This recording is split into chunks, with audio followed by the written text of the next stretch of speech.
اپنی زندگی میں انبیاء محنت کرتے ہیں. اب کوئی مومن بنتا ہے کوئی کافر بنتا ہے, قیامت کے دن پیغمبر پیش ہوں گے, ساتھ ان کی امتیں ہوں گی جن کو انہوں نے رسالت کی تبلیغ کی. عدالت وہ انکار کریں گی, جو کافر ہوں گے پیغمبر جو ہیں وہ عرض کریں گے اے باری تعالیٰ تو نے جو کچھ ہمیں کہا حکم دیا ہم نے پہنچا دیا.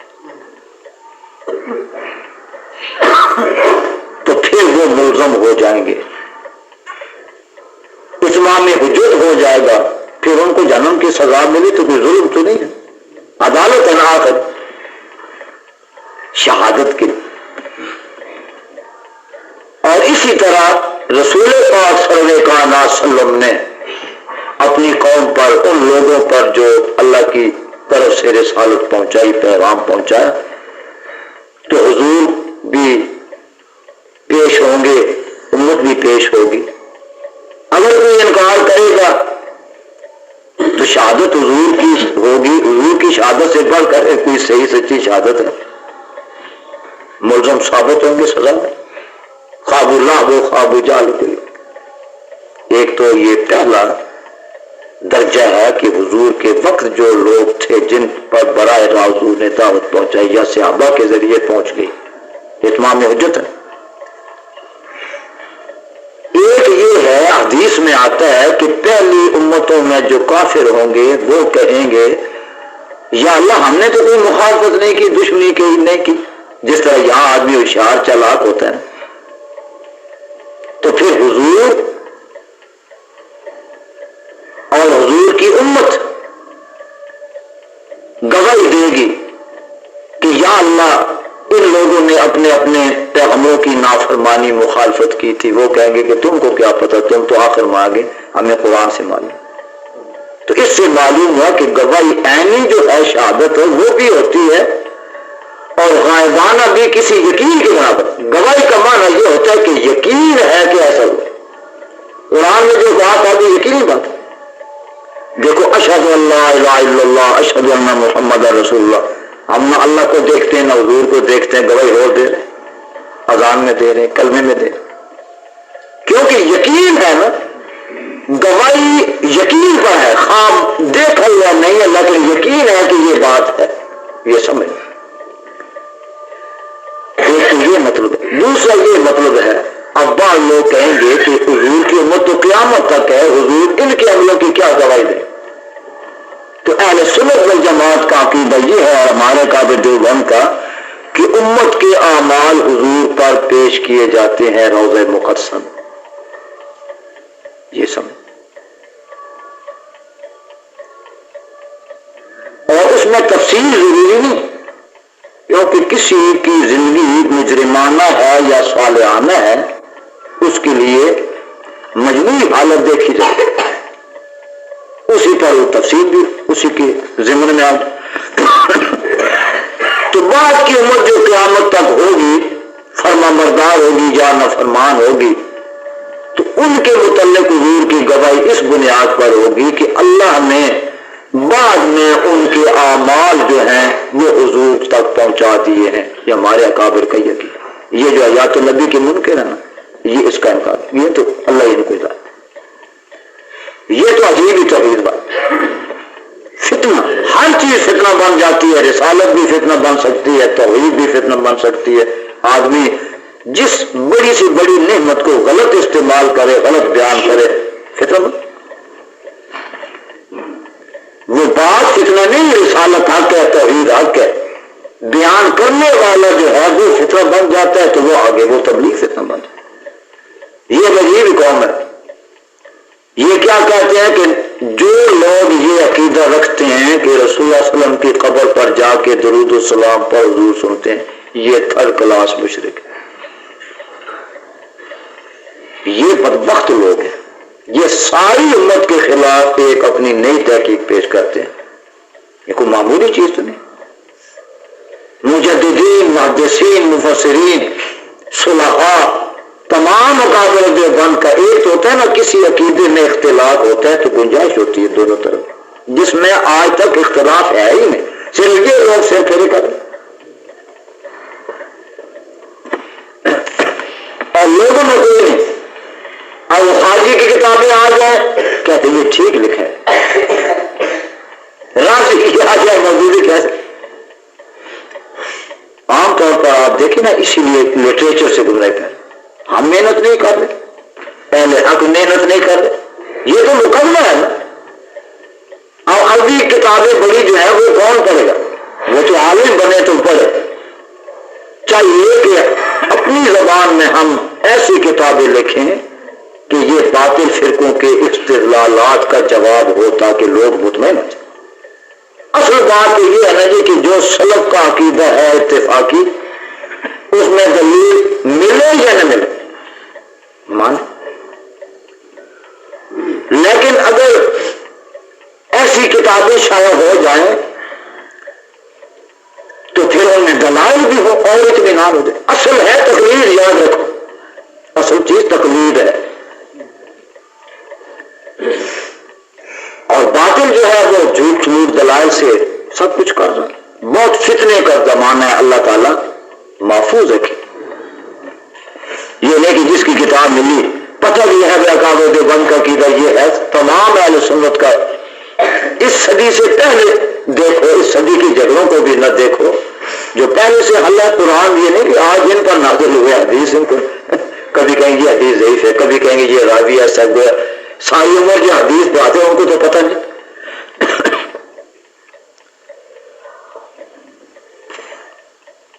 وجینا بکا علی ہؤلاء شہیدا، اور ان پر آپ کو بطور گواہ پیش کریں گے. تو میں نے تفصیل بیان کر دی.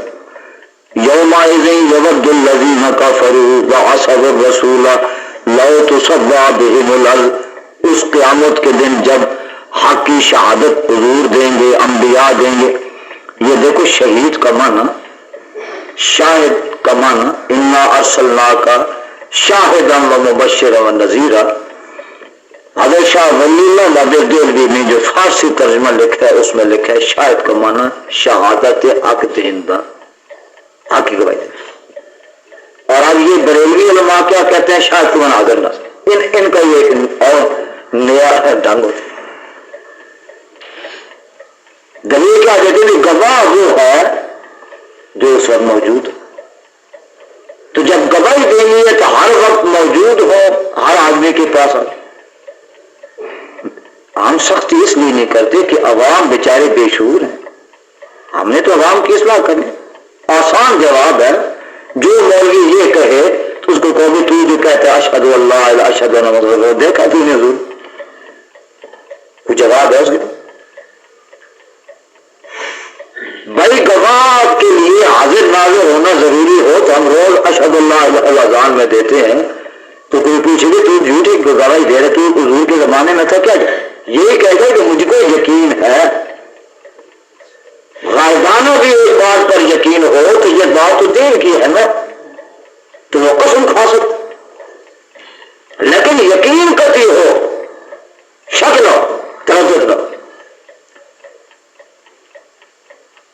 تو ہر بات میں سمجھ چاہیے، انصاف چاہیے. زدہ زدی سے نقشہ بگڑا سب ضد نہ کرے آگے. تو اس دن یود الذین کفروا، کافر لوگ یہ چاہیں گے، خواہش کریں گے، اور جن لوگوں نے رسول اللہ علیہ وسلم کی نافرمانی کی ہے. بھائی جب شہادت مل گئی، اللہ کا دربار ہے، حقائق کھل گئے، یقین ہو گیا کہ ہم مجرم ہیں، سزا ہے، جہنم سامنے ہے، تو اس وقت آرزو کریں گے کاش کہ ہم خاک ہوتے، مٹی ہوتے. واقعی انسان ایسے وقت میں اسی طرح کہ تو اللہ تعالیٰ تو جانتا ہے نا کہ اس وقت کیا اثر ہوگا اس بات کا.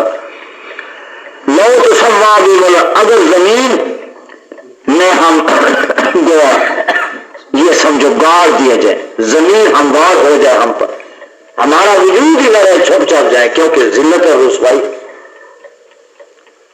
تو وہ جو اس وقت ایک اثر ہوگا اسی کو پیش نظر کر کے بندہ یہاں توبہ استغفار کر لے کہ وہاں ذلت اور رسوائی سے امکنار نہ. اللہ ہم کو بچائے. ولا یکتمون اللہ حدیثا، اور اللہ سے تو وہ کوئی بات چھپا ہی نہیں سکیں گے. بعض لوگ حدیث میں آتے کہیں گے یا اللہ ہم نے تو یہ نہیں کیا، زبان بند ہو جائے گی، اعضاء گواہی دیں گے. پھر اللہ زبان کھولے گا ان کی، وہ اپنے اعضاء کو کہے گا، اپنے اعضاء ہی دشمن ہے. یہ عجیب قیامت کا نقشہ اللہ کی قدرت، اتمام عزت ہے. تو وہ کہے کہ زبان اعضاء کو وہ آدمی کہے گا کہ تم تو بولتے نہیں تھے، آج بولنے لگ گئے. قالوا انطقنا اللہ الذی انطق کل شیء، یہ ہاتھ پاؤں اعضاء گواہ دیں گے کہ ہم کو بھی آج اللہ نے بولنے کی طاقت دی جس نے ہر چیز کو. یہ زبان بھی تو گوشت کا ٹکڑا. پہلے لوگ عقل پرست نہیں مانتے تھے، آج یہ ٹیپ ہیں، یہ ساری ہے، گراموفون پہلے آیا، اب کوئی انکار ہے. اس سے اسلام کی ایک حقیقت واضح ہوتی ہے کہ آواز فنا نہیں ہوتی. دیکھو میں بول رہا ہوں، یہ فنا نہیں. ثبوت آج ملا، ہم نے تو قرآن سے مانا نا، لیکن آج ثبوت ملا کہ آواز کچھ نہیں بل زبان سے نکلا، تو یہ اس میں کام بند ہو گیا. ہر آواز جو ہے یہ فضا میں، یہ لہروں کے ذریعے یہ اس کو پکڑتے ہیں. عجیب، یہ ساری اسلام کے عقائد ثابت کر رہی ہے. سائنس معلوم ہوتا ہے کہ قرآن اللہ کا کلام ہے. 14 صدیوں پہلے یہ باتیں کوئی کہہ سکتا تھا، کوئی ماننے والا؟ اللہ تو فرما سکتے تھے نا، حضور نے اللہ کی بھی سے فرمایا. آج وہ تصدیق آتے نہیں، ورنہ پہلے کون مان سکتا تھا؟ آج تو سیاروں پر جا رہے ہیں، اخبار میں لکھا تو زہرہ پر گئے ہیں، وہاں کی مٹی ایسی ہے، وہ روسی جہاز جل گیا، نقشہ انہوں نے، وہ تصویریں آ گئی ہیں. کوئی مانتا تھا؟ حضور کے معراج کا انکار یہ مرزا تو ہے ہی دجال قادیانی کرتا. آج یہ کوئی نہیں کہہ سکتا کہ یہ ہو نہیں سکتا، کیونکہ انسان جان غالب. ولا یکتمون اللہ حدیثا، اللہ سے کوئی بات چھپا نہیں سکیں گے. اگر چھپائیں گے تو وہ خود کو، ان کا وجود جو ہے ذرا ذرا جو ہے بال بال گواہی دے گا. ہاتھ کہے گا کہ میں نے یہ پکڑا، اندر سے بولے، قدم بولے، وجود بولے گا جو گناہ کیا ہے. تو اب بتاؤ، یہ اتمام حجت ہے. کوئی یہ نہ کہے کہ ذرا برابر ظلم ہو گیا، زیادتی ہوگی. اللہ تعالیٰ سمجھ دے عمل کی توفیق. آخر دعوانا اللہ الحمدللہ والعاقبۃ للمتقین محمد وآلہ وصحبہ. ربنا ظلمنا انفسنا فاغفر لنا وترحمنا ربنا لا تزغ قلوبنا بعد إذ هديتنا وهب لنا من لدنك لا تؤاخذنا إن نسينا وأخطأنا ربنا ولا تحمل علينا إصرا كما على الذين من قبلنا ربنا ولا تحملنا ما لا طاقة لنا واعف عنا واغفر لنا وارحمنا واعف عنا واغفر لنا وارحمنا واعف عنا واغفر لنا. أنت مولانا فانصرنا على القوم أنت مولانا فانصرنا على القوم يا حي يا قيوم حسبنا الله ونعم الوكيل. صلی اللہ تعالی علی خیر خلقہ سیدنا بالحمد. تو اسپیکر ٹھیک نہیں؟